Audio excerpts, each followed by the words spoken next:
Dare to know. Have the courage to use your own understanding. Act only according to that maxim whereby you can at the same time will that it should become a universal law. Two things fill the mind with ever new and increasing admiration, and awe, the starry heavens above and the moral law within. We can judge the heart of a man by his treatment of animals. Morality is not the doctrine of how we may make ourselves happy, but how we may make ourselves worthy of happiness. Science is organized knowledge. Wisdom is organized life. Happiness is not an ideal of reason but of imagination. To will the end is to will the means. Act in such a way that you treat humanity, whether in your own person or in the person of any other, never merely as a means to an end, but always at the same time as an end. Out of the crooked timber of humanity, no straight thing was ever made. All our knowledge begins with the senses, proceeds then to the understanding, and ends with reason. There is nothing higher than reason. By a lie, a man annihilates his dignity as a man. The death penalty is indeed a practice still in use among savages, and therefore we would not apply it to one another. Thoughts without content are empty.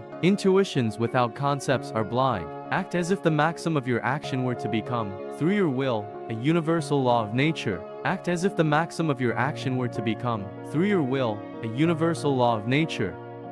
Immanuel Kant 17241804 was a German philosopher who made significant contributions to epistemology, metaphysics, ethics, aesthetics, and political philosophy. His philosophy, often referred to as Kantianism, is characterized by a systematic approach to understanding the nature of human knowledge, morality, and the structure of reality. Here are some key aspects of Kant's philosophy. 1. Epistemology, critique of pure reason. A priori knowledge. Kant argued that certain fundamental principles of knowledge are not derived from experience, but are known a priori, independent of experience. Transcendental idealism. He proposed that the mind shapes and structures sensory data, and thus, the external world is known only as it appears to us, not as it is in itself. 2. Metaphysics, critique of practical reason. Two realms of existence. Kant distinguished between the phenomenal world of appearances and noumenal, the unknowable world, as it is realms. Categorical imperative. In ethics, Kant introduced the idea of the categorical imperative as a universal moral law. It states that an action is morally right if and only if its maxim could be consistently willed as a universal law. 3. Ethics, groundwork of the metaphysics of morals. Autonomy of the will. Kant emphasized the autonomy of the moral agent, asserting that individuals are bound by moral laws that they legislate for themselves. Goodwill. The only thing inherently good, according to Kant, is a good will. Actions are morally right based on the intentions behind them rather than their consequences. 4. Aesthetics, critique of judgment. Judgment and beauty. Kant explored the nature of aesthetic judgment, arguing that judgments of beauty are based on a disinterested pleasure and a subjective sense of universality. Sublime. He distinguished between the beautiful and the sublime, with the sublime involving a sense of awe and reverence in the face of something overwhelming. 5.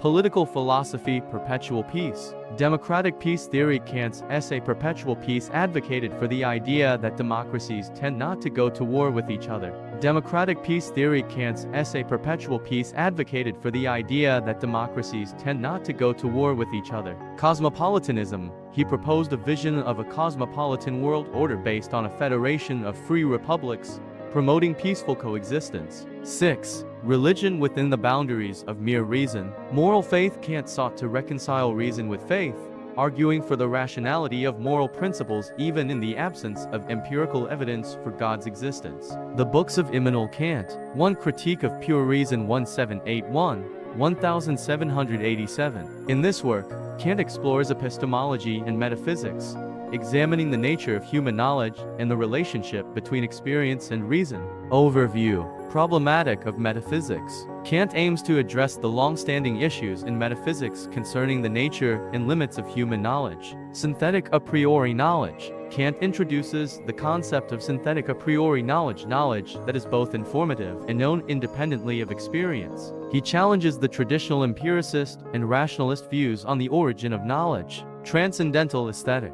Kant explores the nature of space and time, arguing that these are a priori intuitions necessary for all human experience. They form the framework through which we perceive the world. Transcendental analytic.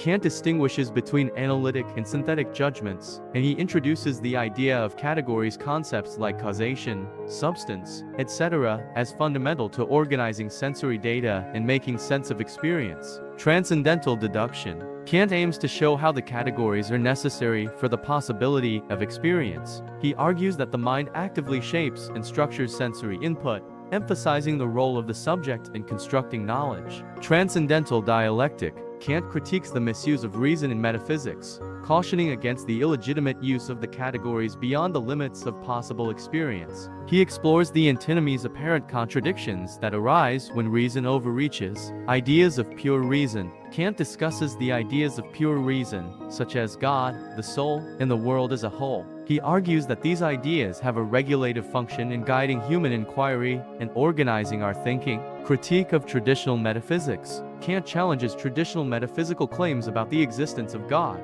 the soul's immortality, and the nature of the external world. He contends that metaphysics must be limited to the realm of possible experience. Key concepts. Copernican revolution. Kant describes his approach as a Copernican revolution in philosophy, asserting that human cognition doesn't conform to objects but rather, objects conform to human cognitive structures. A priori vs. a posteriori. Kant distinguishes between a priori prior to experience and a posteriori dependent on experience knowledge, emphasizing the importance of both in understanding the nature of human understanding. Phenomena vs. noumena. Kant introduces the concepts of phenomena, appearances, and noumena, things as they are in themselves. He argues that while we can know phenomena, noumena are beyond the reach of human knowledge. The groundwork of the metaphysics of morals, 1785, is a key work by Immanuel Kant in moral philosophy.